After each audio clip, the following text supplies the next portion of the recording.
যখন কোভিড চলতেছিল, লকডাউন সবকিছু, দেখা যাচ্ছে ট্রেড করতে পারছিল না, আমাদের মার্কেটও বেশ কিছুদিন বন্ধ ছিল।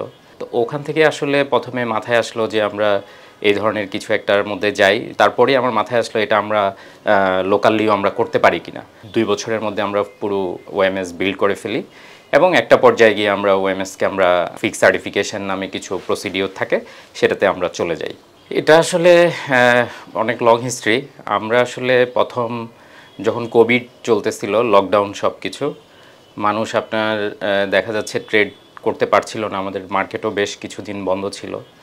তো ওখান থেকে আসলে প্রথমে মাথায় আসলো যে আমরা এই ধরনের কিছু একটার মধ্যে যাই, যেটা আসলে আমাদের পুঁজিবাজারে ডিজিটালাইজেশনের প্রচুর গ্যাপ আছে এবং দেখলাম যে ওখানে ট্রেড করার জন্য আমাদেরকে ওভার ফোনে কাস্টমারদেরকে ব্রোকারের সাথে কমিউনিকেট করতে হচ্ছে, অথবা ডিএসসি যেই মোবাইল অ্যাপস প্রোভাইড করে সেটাও খুব লিমিটেড ছিল।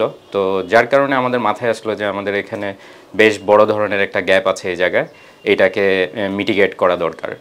আর আমরা মূলত 3 ফ্রেন্ড মিলে এটা শুরু করি প্রথম। তো ওখানে আমরা দুইজনে আমরা দেশের বাইরে আমরা আমাদের কাজ করার অনেক দিনের এক্সপিরিয়েন্স ছিল।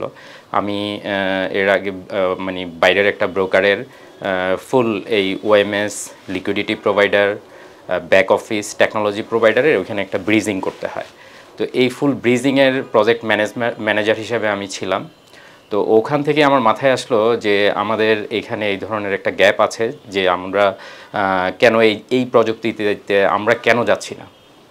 তো সেখান থেকে আমার মাথায় কাজ করতো, যখন আমি ওই প্রজেক্ট কমপ্লিট করলাম তারপরেই আমার মাথায় আসলো এটা আমরা লোকালিও আমরা করতে পারি কিনা। তো ওখান থেকে পরে দেখলাম যে আমরা এখানে আসলে ব্রাঞ্চের একটা ধারণা আছে, যে ব্রোকারেজ হাউজের অনেক ব্রাঞ্চ থাকবে, ব্রাঞ্চ থেকে অপারেশন চালাবে। বাট বাইরের কনসেপ্টটা একটু ডিফারেন্ট। ওখানে হয়তো সেন্ট্রালি একটা অফিস থাকে, ওখান থেকে বাকি ফুল ব্রোকারেজ অপারেশনটা আমরা চালাই বা ব্রোকারগুলো ওখানে চলে, কিন্তু এক একটা ব্রোকারে billion dollar, trillion dollar trade হয় ওখানে। তো বাট আমার মনে হলো যে আমাকে কেন ব্রোকারেজ হাউজে গিয়ে আমাকে ট্রেড করতে হবে, যেটা আমরা বাইরে অলরেডি এই মডেল ইস্টাবলিশড। তো ওখান থেকে পরে আমি ব্যাক করলাম, ব্যাক করে এসে প্রথম এটার কাজ আমি শুরু করি এবং আমি চিন্তা করলাম যে একা তো আসলে এত বড় প্রজেক্ট করা পসিবল না। তখন আমি আমার ক্যাপাবল যে ফ্রেন্ডরা আছে ওদের সাথে যোগাযোগ করলাম। ওখান থেকে পরে আমি যাই হোক আমাদের এমডি সাহেব এখন যিনি আছে, নাতেক মিনার, ওনাকে রিকোয়েস্ট করলাম। তো ও আসলো, আসার পর আমরা একসাথে এই কাজ শুরু করলাম। তো তখন কোভিডের একদম ফুল লকডাউন চলতেছিল ওই সময়। তো শুরু করলাম, শুরু করার পর আমাদের R&D করতে প্রায় 7-8 মাস চলে গেল, দেন আমরা কাজ শুরু করলাম।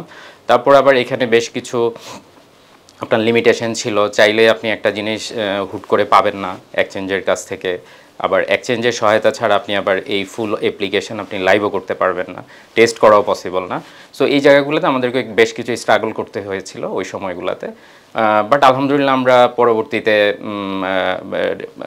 2 বছরের মধ্যে আমরা পুরো আমরা ওএমএস বিল্ড করে ফেলি এবং একটা পর্যায়ে গিয়ে আমরা ওএমএসকে আমরা ফিক্স সার্টিফিকেশন নামে কিছু প্রসিডিওর থাকে, সেটাতে আমরা চলে যাই।